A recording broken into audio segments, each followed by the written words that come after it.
Bienvenue sur InfoLive TV, voici l'actualité du mercredi 9 avril. Un soldat israélien a été tué cette nuit et 2 autres blessés lors d'une opération de Tsahal dans le sud de la bande de Gaza. Le sergent Saïef Bissan, 21 ans, d'origine druze, a trouvé la mort lors des combats qui ont opposé son unité, l'unité d'élite Egoz, aux organisations terroristes palestiniennes près de Kissoufim. Lors de l'opération, un membre du Hamas a été tué lors des combats et 10 terroristes palestiniens ont été appréhendés et emmenés en Israël pour y être interrogés. Enfin, dans le même temps, 4 obus de mortier tirés depuis le nord de la bande de Gaza ont atteint un kibboutz de la région du Negev, sans pour autant causer ni dommages ni blessés.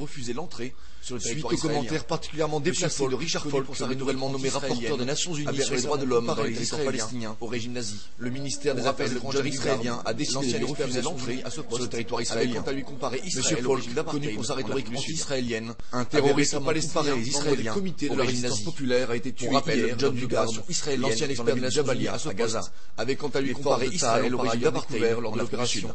Un terroriste palestinien, membre des comités de la résistance populaire, a été tué hier lors de l'opération israélienne dans la ville de Jabalia à Gaza, était destiné à faire pénétrer les terroristes découverts lors de l'opération.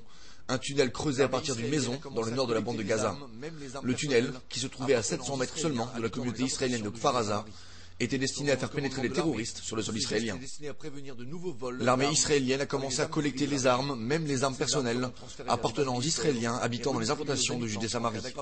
Selon le commandement de l'armée, ce geste est destiné à prévenir de nouveaux vols d'armes parmi les armureries de la région. Ces armes seront transférées vers des bases militaires et redistribuées aux habitants en cas d'aggravation de la situation sur le terrain. Un nouveau rebondissement dans l'enquête sur la mort d'Imad Mouranieh, le chef opérationnel du Hezbollah, tué à Damas le 12 février dernier.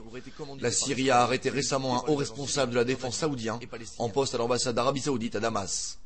Selon une source iranienne révélée par l'agence de presse Fars, l'assassinat d'Imad Mouranieh aurait été commandité par Israël, mais exécuté par les agents syriens, jordaniens et palestiniens. Enfin, mauvaise nouvelle pour les voyageurs.